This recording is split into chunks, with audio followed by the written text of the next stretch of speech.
everyone, Kevin with Spectora here. Today we're going to talk about defect categories, how to customize them, and where they show up in the mobile app so you can classify something as a major safety hazard, a basic recommendation, a maintenance item. So let's quickly jump into a report here and see that this particular inspector has the maintenance items, major safety hazards in red, and then he has his basic recommendation here in orange. So that's how these are going to appear on the report. They're going to be color coded, and then they're also going to show up when you click on your summary. Significant defect, that word is going to populate there. So I'm going to show you where to edit these real quick. Let's go into the template editor. So I'm in the template editor here, and I'm going to click on the title of the template to get into settings, and we'll go into defect categories. So here in this particular account, we have deferred maintenance, recommendation, and major issues. And so this can be customized to anything you want it to say, and it will show up on the report in that way. You can also choose to exclude some of these from the summary. So if you have agents or in a particular area where you need to only have certain items in the summary, it's really your choice. So you can go in here. You don't have to have 3 categories. You can have 1, 2, or 3 for the level of severity and the different category labels.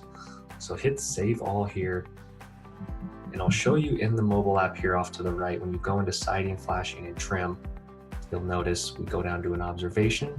And here I can toggle if this is deferred maintenance, if it's a recommendation, if it's a major issue. So keep in mind that when you set these up and you have an already created report, it's not going to retroactively change that. So these stamp out each time you create an inspection or generate a report. These settings stamp out, so you're locked into them if you're in the middle of a report. So this is where you would toggle it on mobile. So if we go into a report on desktop, I'll quickly show you where that toggle is when you're in the desktop report writer.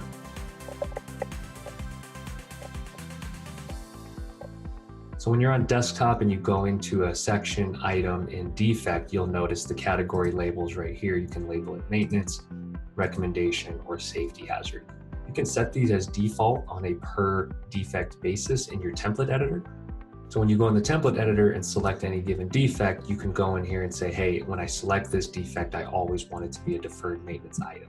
You can always change it on a per report basis, but this saves you a tap. And if you do this on a lot of your common defects, it's going to save you a ton of taps, a ton of time, and you'll get through inspections more efficiently.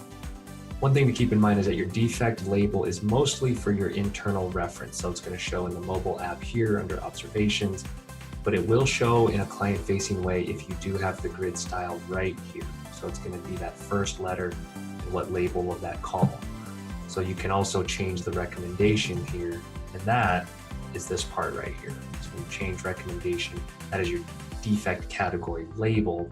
That's what's going to show for the most part up here. And it tends to be the word that influences clients and agents the most. It's what they notice.